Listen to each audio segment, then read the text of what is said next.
Kıyamet gününde Huday Teala bir belgili adamı mahşer meydanına evveleyecek. Ohum aytacak: ey Adam oğlu, fîme ahadte hâded-deyn ve fîme zayya'te hukukan nas. Näme dip belgili boldun? Näme dip adamları avundur koydun diyecek Allah Teala. Ohum ol adam aytacak: ya Rabbi, inni akhadtuhu ve lem akul ve lem eşrab ve lem elbes ve lem udayya walakin ata ala yedi imma harq ve imma sarq ve imma vadi'a. Ohum ol adam aytacak: ey Rabbim, men şu pulu halkın hakkını iyeyinip almadım. Şunu alımdan sonra ne doğru yedim, ne doğru içtim, ne doğru da giydim. Şunun hakkını verecek bol gece günü zahmet çektim. Yöne bir oğurluk düştü malımda. Ya malıma ot düştü, ya bir işim olmadı. Yoksa şu belgili olumdan sonra ne doğru yedim, ne doğru içtim, ne doğru giydim ya Rabbi deyip yıkılacak yankı benimle. Ve yekulullahu azze ve celle: sadaka abdi. Allah Zülcelal'e aytacak: şu bennem doğrayt ya diyecek. Ana ahakku men qada ankel yevm. Ey bennem, sen bergini ödüm vereyin, sen cennete gidip diyecek. Ana ahakku men qada ankel yevm. El hadis ravahu'l İmam Ahmed ve gayru. Sen bergini ödüm vereyin, tarafı ödüm razı edeyin diyecek. Haklılar, yaş oğlanlar, jıvan oğlanlar, Türkmen doğuncuklam alınsa haklı. Huday hemmenizi algı, bergi, narahatçılıktan saklasın. Yönü zindagide birden yaş oğlanlar, jıvan dostlar, Türkmen doğuncuklam.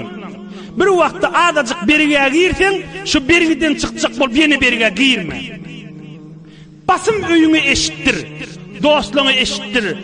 Zinanan bolsa eşittir, oğlun şonu eşittir. Hay tesavimiz çekeylin di, men şu jiri bergiyim ma di. Bergin o boynundan geçenden sonra nem deyip eşittiren bolyan. Övünçek evveli vaqtda aytmalılar. Halkın yanını gägiren bolup, halkın yanını öz siyasatim saklajak deyip, bergiden bergi etsen, yan kıyaqda giyip bilmersin. Huday sen bergin berjek diýmer ha. Huday övde koyup da soracak algı bergililerden. Näme sen halkın hakkını yedin deyip. Huday'a allap bolacak mı? Adamlara allap bolana Allah Zülcelal'a allap bolacak mı? Biz ulukon hakkılılar. Adacık berger yerdin durmalı. İçeriğin zinanı oğlun şık doğulluğunu eşittirmeli. Mene şu mıqtar adacık pul berger yerdim diymeli. Näme maslahat diybeli. Özü heletçik bolup zirinlik bilin ya başlan kumar bilin haram bilin heletçik bolup bir gün utorun bergiden çıkarnip ahir el ayaktan çıkıp su boyundan kirlisinden geçenden sonra bitin qark bolundan sonra oňa eşittirenşik bolun zat peydasy ýok ahim. Brabi o biride ahir berge girmeğin bir delili de yaş Türkmen inni üniversitelerle iştirin başka kişide bir afeti de yerden birden pullanacak bolup etdiler. Etmelilerdir. Müslüman assasadır. Birden kärrek pullanacak bolup ağır berige girip narahat edip kan adamın yüreğini ağırtmalılar. O ýagdaýlar yıla del ha keramatly uçup günaha jegse de o günah ýuwlarym qadiýamasyn. Gaýtaý deýin. Şu ýagdaý bolup da keramat bolup haman aýtýanna günne Mekke'ye gidip 5 wagt okyp girse de kıyamet bu bakat yakat tutulacaktır ha.